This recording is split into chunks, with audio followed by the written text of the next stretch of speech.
Welcome to NAIFA at 9, everybody. I want to thank everybody for coming. For those that don't know me, my name is Neil Himmelstein. I am the president of Main Street Planning Group. We're a fully independent wholesaler of life and annuity products and disability products. And for those of you who don't know NAIFA, NAIFA is the National Association of Insurance and Financial Advisors. I know many of you are members of NAIFA and many are prospective members. We have 11,000 members across the United States. We have really two main goals and really three goals. One is to educate, one is to advocate, and the other is some professional networking. But the advocating we do, which we've done for over 131 years, is to protect life insurance for the consumers and protect it from taxation. And we get involved in all areas of taxation, life insurance, and protection, long-term care for the consumers. NAIFA also has built out in their education modules a couple of different modules. One is the limited and extended care module, which focuses on long-term care issues and whatnot. And there's another module, Women in Finance, which I think is fantastic. And I was fortunate enough to hear a meeting. We went to Washington, D.C. to go to the senators and talk about our issues recently. And there was a big presentation on women in finance. And I picked up a couple tidbits from it. And I would like to share that with you and our panel today, which we'll introduce to you. Something I didn't know, 70 to 80% of all buying decisions are made by women, 70 to 80%. It's quite a big number. Women in general don't base their decision-making on numbers. It's more based on trust and respect. So you need to build that trust and respect. And I think as a whole, I'm dealing with women in the business sense and everything else. I think empathy is of vital importance and more so than numbers and whatnot. So these are features that people need to know about. Me growing up in this industry, one of my areas that I've learned and evolved from is that many of the business people we meet in networking meetings and everything else are men.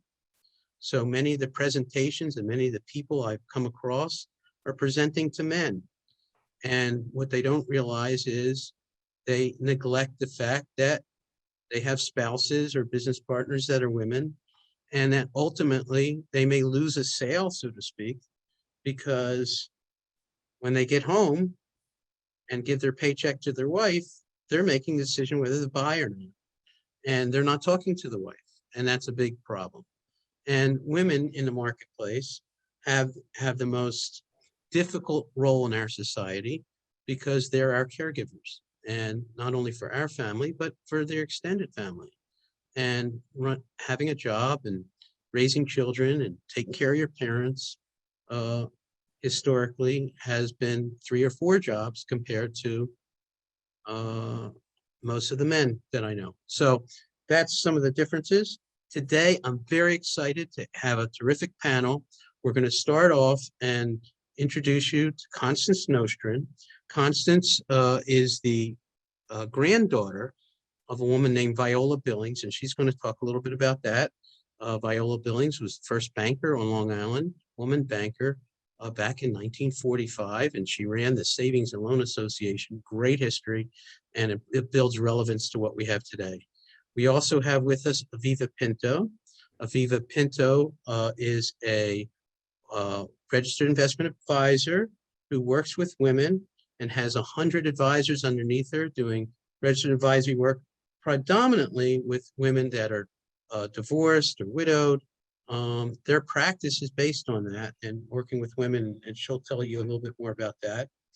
And Melissa Negrin-Wiener, who is or Weiner, I apologize, I do this all the time. Okay. Who is with Kona Law Firm. They're the largest or one of the largest elder law firms on Long Island and women-owned law firm. And curiously enough, Julie had mentioned to me yesterday, which I didn't know, most of the people that come into their firm are women. And when the men come in, they bring their wives. and very interesting dynamic that I don't hear elsewhere. So you can talk a little bit more about that. So with no further ado, I'm going to introduce you to Constance Nostrin, who's going to give an introduction about her grandmother, Viola Billings. Take it away.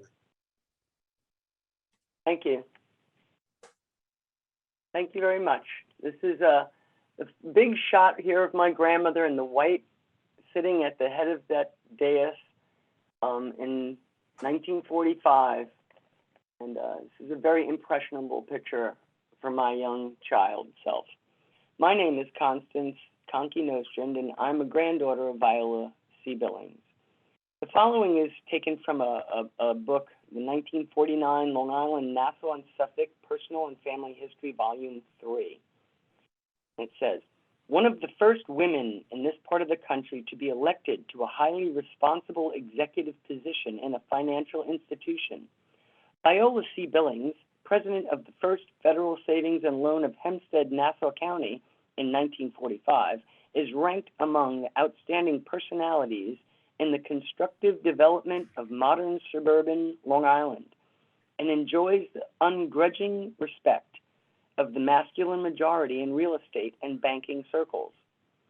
Born in Redwood, Jefferson County, New York, March 14, 1892, she attended public school in her native place and in Watertown, New York. At that time, teaching was almost the only profession open to a young woman, so Viola taught in a one-room schoolhouse in Jefferson County for 2 years. But conscious of a talent for business, she took a course in the Northern Business College at Watertown and resolutely set out to achieve a business career. Mrs. Billings was associated with the educational department of Westinghouse Electric and Manufacturing Company at East Pittsburgh, Pennsylvania for 1 year, and with the National Builders Supply Association at Indianapolis, Indiana for several years before coming to Hempstead in 1924. In 1930, at the age of 38, she became associated with the Hempstead Cooperative Building and Loan Association of Hempstead, which is now the First Federal Savings and Loan Association of Hempstead. Within 1 year, she became secretary and a member of the board of directors of this institution. A few years later, she was promoted to the position of executive vice president, and in 1945, at age 53, she was elected to the presidency. Now, the following is taken from a speech that she gave in Hartford, Connecticut in February of 1952 at the age of 60. These are her own words. I have been asked so often to explain how I happened to choose savings and loan as a career that I feel that perhaps this may be the time to give you a brief resume of my experience in the business. It happened like this. The association in question had been in existence for 41 years at the time I first came into contact with it. It had, in all those years, only grown to $1.5 million in assets. It did no advertising. It belonged to no trade organizations. It employed just one person and was housed in what can only be described as a tiny cubbyhole just off the lobby of one of the commercial banks. It took such business as found its way to the door, and so far as mortgages were concerned, it was satisfied to take such mortgages as the bank didn't want. There was a fearful amount of work to compute, of course, and all the records were hand-posted. The association had a board of directors who were all fine citizens of the community for the most part, well along in years. That meant well. They meant well, but they reached a time of life where they hated change and were completely satisfied with the association as it was. They were all men, by the way. There probably couldn't have been a worse time to be connected with any phase of the banking business, nor under worse circumstances. In my own words, this was the early 30s. The Great Depression had started. The board of directors was divided, and there was one employee quit. So Viola was asked to step in because she had previously worked in the attorney's office of the bank. And under her guidance, she proposed many changes. She proposed the need for more help, to join trade organizations, to attend classes at the institution, to install machine bookkeeping, and to spend money on advertising. Lastly, to build their own building and apply for a federal charter. Back to her speech. by keeping everlasting at the board by the devious method of convincing one first director and then another, we finally accomplished all of those things. Since then, it has been an entirely different story. Today, 1952, our association, together with our branch office, is over $26 million in assets, and we employ approximately 40 people. Of the 40 people, only about 20% are men. There aren't many jobs around in office that a woman couldn't fill as well as a man could fill them. And in many instances, she can do a better job. She has, inherently, qualifications which are valuable in our business. For one thing, she is usually sympathetic, and that is very important, particularly now when there is such a need for good public relations. She is apt to be better at detail, and goodness knows there's plenty of that kind of work to be done. The big thing which our business, and in fact all business, needs today is more people with imagination. More people who see the value of doing more than they think they're paid for. Certainly we need less selfishness. I have never for 1 minute regretted the fact that savings and loan has been my career, and I can hope nothing better for every one of you, that it brings you as much satisfaction as it has me. That's the end of her speech. I knew and loved and took care of my grandmother. She died when I was just 22. She never spoke of her career or success, and I was too young to ask, and I'm sorry I didn't. Viola C. Billings was an amazing woman, and I thank you for your acknowledgement and your recognition of my grandmother, Viola C. Billings, in this new millennium, and I thank you severely, Neil Himmelstein, for organizing this meeting. Thank you very much. Thank you, Conky. Listen, I'm just blown away how one woman, you know, and she raised a family while this was all going on, can put together something, and it just, the traits and qualities say that women can do this. And, you know, not all of us pick the profession that we're in, but we evolve into it, and we take advantage of it. And with that, again, thanks again, Conky, for sharing your story, because we want to highlight that and talk about some of those features that your grandmom had. So Aviva, I want to go to you. I'll just say she was a single mom too. Wow. She was a single mom. You know, right. She had a young daughter under the age of 5 when this all happened. Amazing. All right. Amazing. There you go. Thank you so much. Aviva, tell us a little bit about your practice, and tell us how you got there, and how you evolved to do what you do, and just if you could share a little bit with that. Take yourself off mute though. How many times a week do we do that? Sorry about that. So Connie, I just want to say, you know, what an amazing story, what a great legacy, and what a trailblazer your grandmother was. I mean, it's just like, it makes me so happy to hear about women who are just like leading the way, which is incredible. So I'm a managing director at WealthSpire Advisors. As Neil had mentioned, we're a registered investment advisor. We're managing $20 billion under management. And Neil, I don't have 100 people working underneath me. We have 240 people in the entire organization, and of that, about 30% are women, which is still a great number in this industry.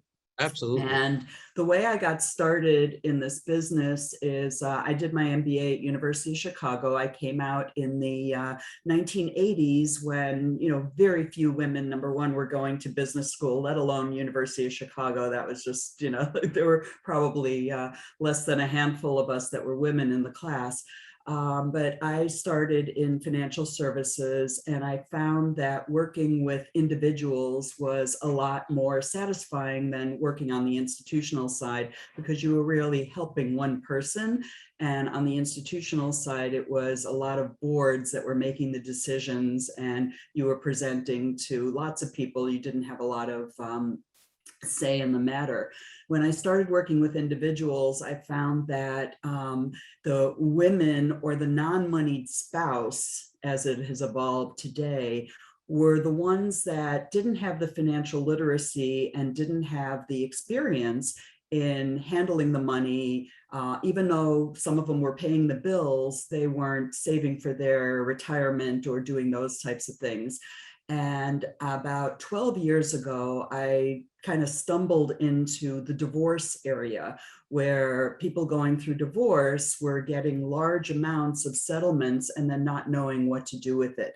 So I became a certified divorce financial analyst and have been working with people who are the non-moneyed spouse going through divorce, trying to figure out how to manage their money and really empower them to do it. I have a lot of clients that are doctors and lawyers, accountants even, and they have never managed their money before, because everybody in a relationship has a role to play. And, one person is the one that calls the mechanic when, the car doesn't work anymore. And the other one is the one who, calls the sprinkler guy when, the lawn is dying and you figure out you have a burst pipe. So there's roles in every relationship, and it doesn't mean you don't have the knowledge to do it. You don't have the experience. And so what I have found is it has been wonderful working with individuals to give them the knowledge and really help them, empower them to manage their finances. So what I do is I work with them on doing their statement of net worth, which you need when you file for divorce. I've been working with them on figuring out where we are today, how much risk you need to take to get to where you need to be. And women and men are living well into their 90s. So there's a long-term time horizon. If they're getting divorced in their 30s, 40s, 50s, they've got a good 40 years ahead of them where they're going to have to either make the money or make the money that they get last. So that's kind of how I got into that. And I also work with widows and widowers and families where they were just not taught financial literacy on their way. And a lot of people get inheritances, don't know what to do with it once they get it. And a lot of times it is the female spouse in the relationships that are at the disadvantage. Right. So what percentage of your practice is that, say, just dealing with women? So I would say 75% at this point is dealing with the, woman or non-moneyed spouse in the relationship. Gotcha. And, I find that, what the things that Constance said about her grandmother, what she read was the sympathy, the empathy, the, willingness to not make the other person feel like they're quote unquote stupid for not knowing something. I used to walk into the living room and my clock would be flashing 12 o'clock, 12 o'clock, 12 o'clock on the VCR machine. And I would just call, a kid or my husband or something. I'm like, just fix this. Or they give me all these remote controls. There's 7 of them. And all I want to do is watch one program. And, people have their, specializations, and, those kind of technologies is not one of mine. And I don't feel like I want to sit there with the books learning which remote control is going to make my TV work. So I just call somebody else. And I feel the same way. A lot of people have the knowledge of doing a lot of things. Let them call me. I can help them, stop that clock from flashing, if you will. Right. Well, a credit to you for rising to where you have, and obviously you're good at what you do, and you've built that trust and respect and the empathy, and I think that's a big difference. And one of the notable things I notice, even in my own house, I'll have a contractor come and they won't speak to my wife; they only speak to me. And you need to be cognizant of that, whether you're a man or a woman in a group situation, that everyone has equal or more importance than everyone else. And I think it's extremely, extremely relevant and important. I want to switch over to Melissa. I don't want to keep her at bay, the attorney in the room. And I am totally impressed by your practice, Melissa. I mean, Melissa's been on my radio show, and we've done, a seminar together, a Zoominar, whatever you want to call it. And what I find about their practice, which is so unique, walking in the door, you don't feel like you're being sold. You feel like it's a consultative setting. It's warm. Let's talk about the issues. So Melissa, if you could tell us a little bit about your practice and what you do, and that would be very helpful. Sure. Thanks, Neil. So good morning. I'm Melissa Negrin-Wiener, and I am a partner here at Kona Elder Law. I have been with the firm just about 20 years. This was my first job out of law school. I always knew I wanted to work in the elder law field.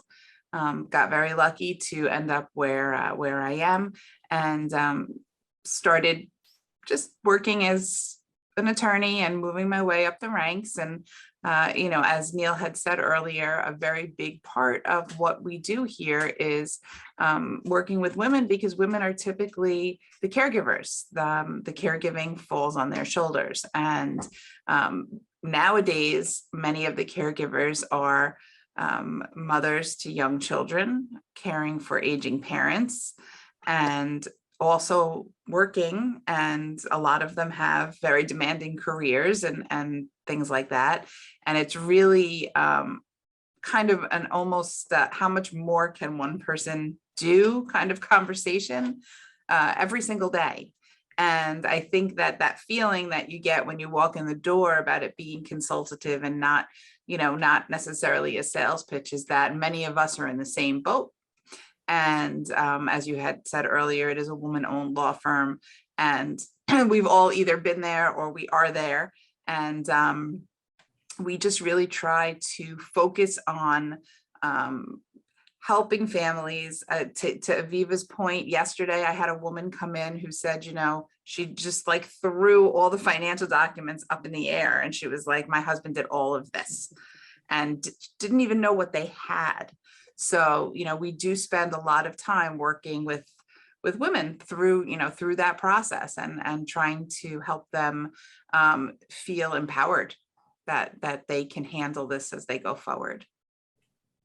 Yeah, you know, from an insurance perspective, being the insurance voice in the room, there's a huge need for long-term care. And it's always, I know, part of Melissa's conversation and part of Aviva's conversation. And a lot of times prior to divorce or prior to something happening, it's something that gets ignored. And yet 70% of us after the age of 65 will need some sort of care.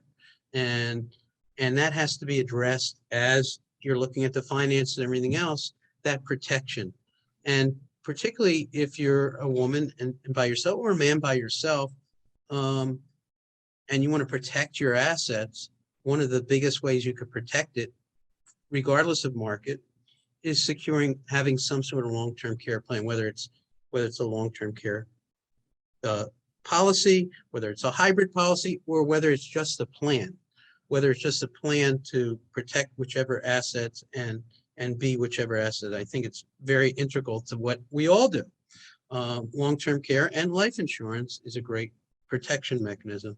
And I think that it's not addressed when people are preparing for retirement. Many of us do, but you know, all of a sudden you're hit with more responsibilities and more questions and more organization, to Aviva's point and to Melissa's point. And I think that's a broad area that has to be discussed. So how do you feel, Melissa, dealing with women and dealing with men? Is there a difference in the way you approach things? And Aviva, I'll ask you the same question. Sometimes. So it really depends on who I'm dealing with. So, you know, we're an elder law and estate planning firm. So I may be dealing with the woman, like yesterday, I was dealing with the individual herself who needs to do her own planning. Her husband is still living, but he's ill. And a lot of times I'm working with the adult child who's, sometimes it's a son, most of the time it's a daughter. It depends on what the situation is.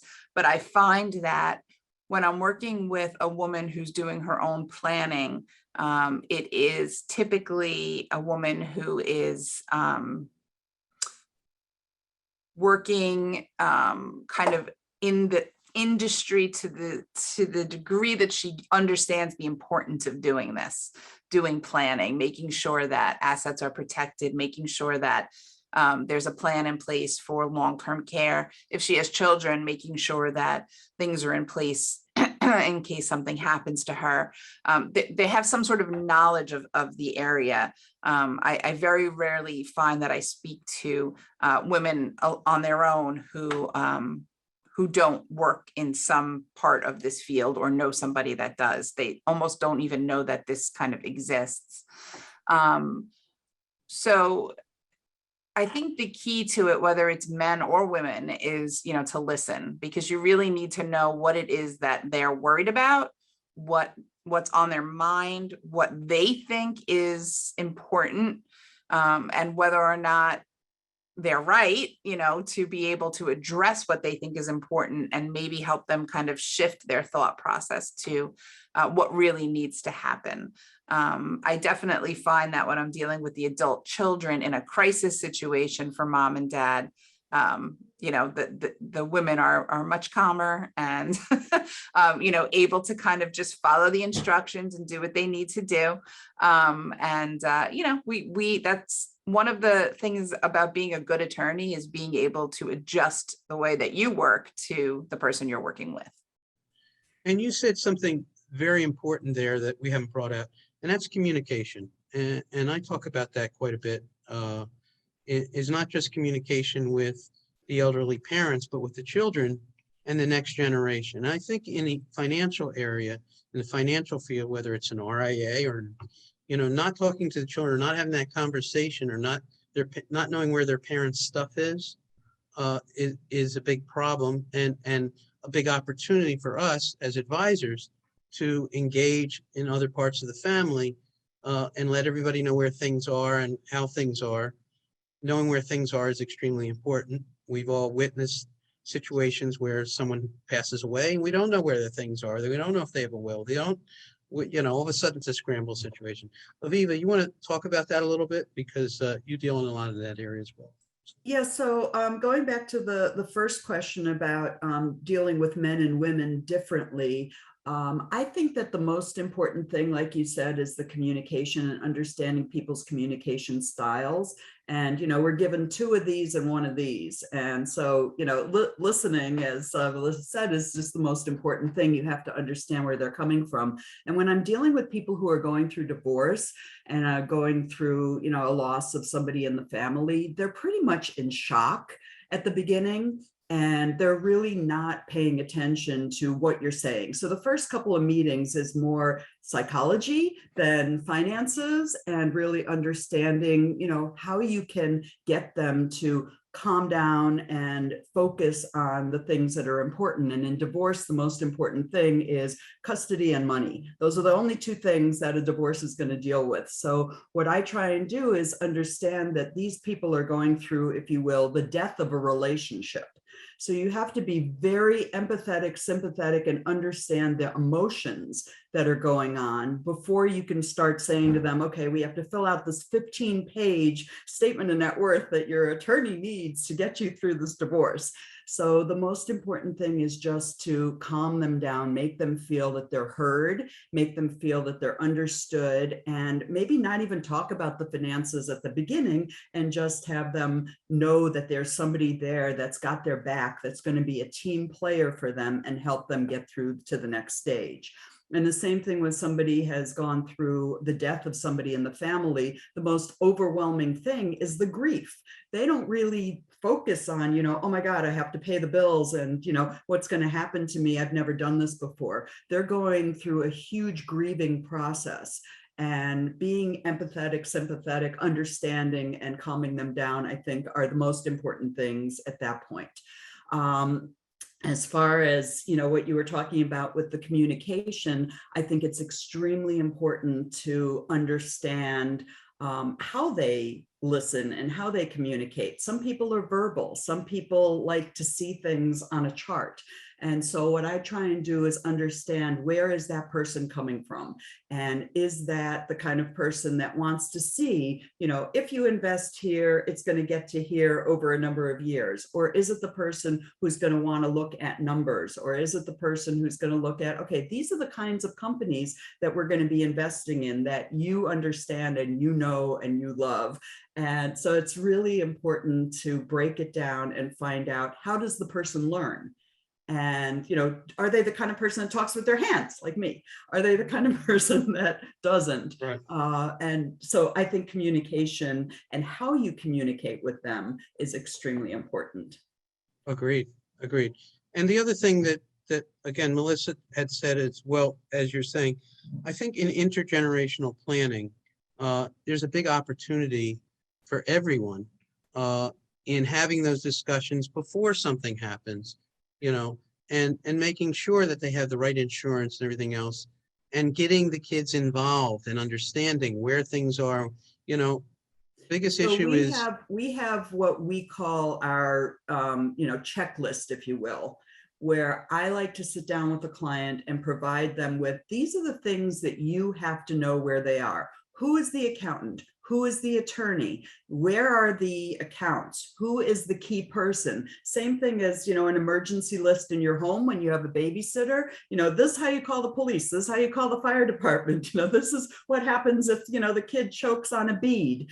It's the same type of thing. It's kind of your emergency go-to list of who are you going to go to? What are you going to ask? Who has the insurance? Who is the agent? What am I going to call? Where are things kept? What is the passwords to getting onto the bank account? So you can make sure that the bills are being paid. Not everything is on auto pay. Sometimes the bills come in, but then if you can get onto the computer in order to pay them, you don't have to worry. And when somebody passes away, or when somebody's going through a divorce, or some event happens in a family, the last thing you want to do, as you guys have all mentioned before, is having to go through the file cabinets and figure out where things are. If you have kind of this emergency list of who to go to, who to call, and where the passwords are, you have a much better chance of being able to, not have the electric turned off the first month after something happens, because you know that it's being paid. And, a lot of times people say, oh my God, what am I going to do? What am I going to do? Well, you don't have to do a lot at the very beginning. Just make sure that the, regular bills are paid. And then as time goes by, and I say, wait a year until you figure out what's happening in your life before you make the big decisions of, should I sell the house? Should I move? Et cetera. But day to day, it's, is the water on? Is the electric on? Is the mortgage being paid? And can I live my life day to day? Can I buy groceries? How do I get cash? So I'm hoping everybody's listening to the approaches that both Aviva and Melissa have. Because I think one of the things about people in the insurance industry, speaking from somebody in the insurance industry, is we're myopic. Okay, we're thought to be myopic, and we can't be. You're going into a home, to make a sale? No, you have to go in and listen, and you have to do a good, what we call fact find, or really understand what people's needs are, and be empathetic to what their concerns are, and if not, it's going to hurt you in selling a product, because a woman's going to kick you out the door or politely not invite you back.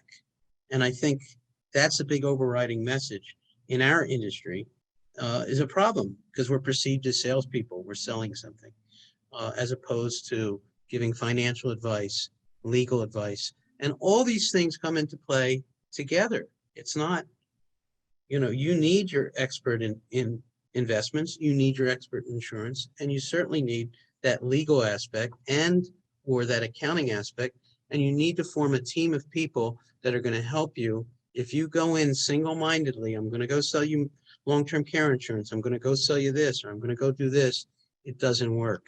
The new world is you have to encompass everybody in the conversation, and sales will come. We don't worry about sales, and that's the key. Melissa, you're nodding your head. Do you have anything?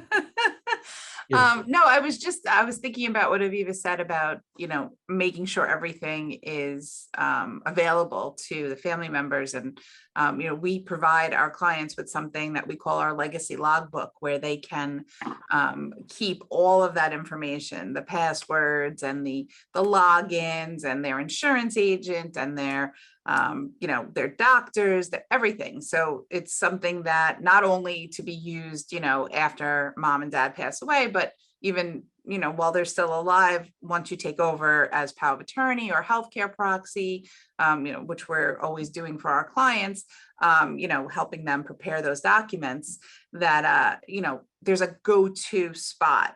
And I haven't had this happen in a long time, and it's probably going to happen now because I'm going to say it out loud, but clients come to the office, or the children come to the office with the big steel lockbox, and they put it on my table. and they just start digging through with me, like with me there, to try to find all of the paperwork. And it's a lot for them, and it's very overwhelming. So I couldn't agree more to have that, that one spot to keep everything.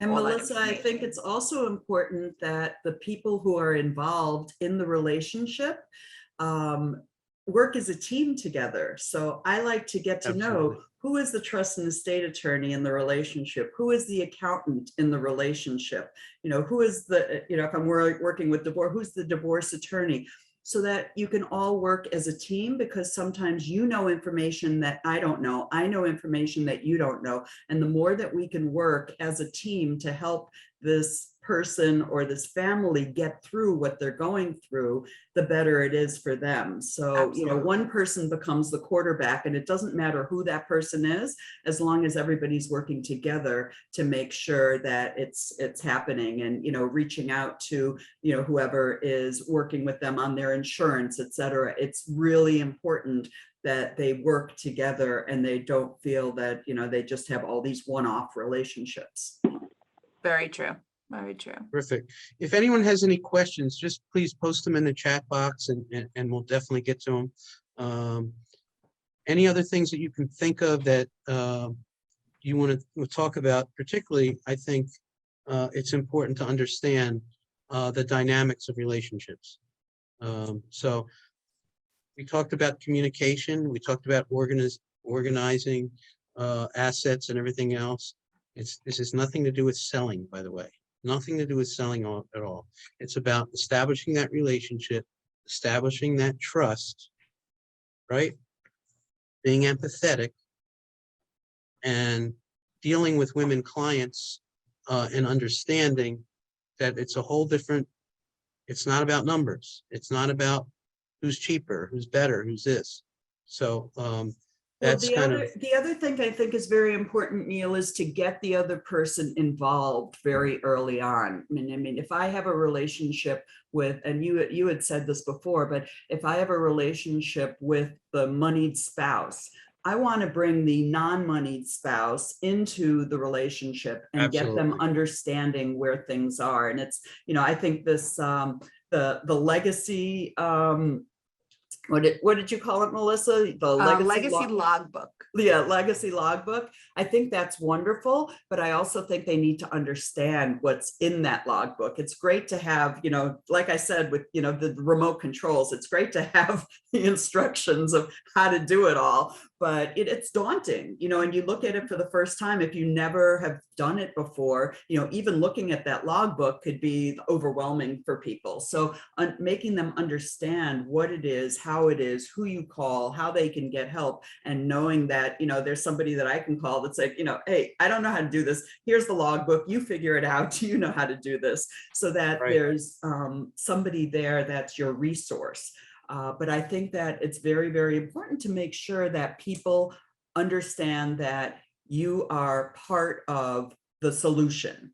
Mhm. And if they have a problem, they know where to go to get that help. So I think that, Neil, the important point to make is get them involved at a very early stage. And that includes their children in the conversation. So at a certain age, you start talking to them appropriately about their money and their legacy. And you don't have to tell them, that they're going to inherit the earth or whatever it is. You No, want to exactly.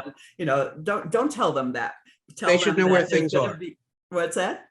They should know where things are. They should know where things are, but also they should understand the basics. And I think that in today's society, people are not learning financial literacy. They don't know how to manage their credit cards. They go off to college and they don't understand that when they take money out of the ATM, it doesn't just automatically reproduce overnight, and that Right. at a certain point it's going to run out. And so I think teaching the basics of financial literacy, even to the kids in the relationship, and I know that Melissa teaching them that at a certain age that their parents aren't going to be able to do things for them, and they have to take responsibility for themselves. And going off to school, you're going to need to have certain documents put in place at the age of 18, because your parents are not going to be able to do certain things for you health-wise, et cetera. And I think that that's our responsibility, is to get the kids involved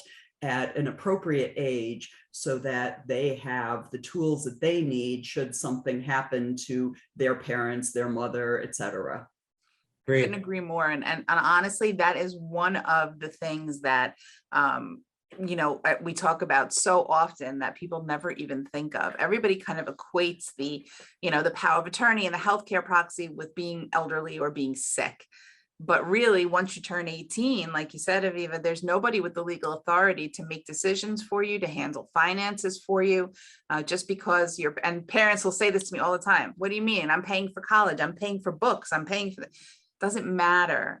And so we do a big push every summer for kids who are starting school, going off to school, to get those powers of attorney, get those healthcare proxies done for them before they go off. I mean, Great you never idea. want to be that parent that gets a phone call when your kid's on the other side of the country that something happened and you can't get any information at all.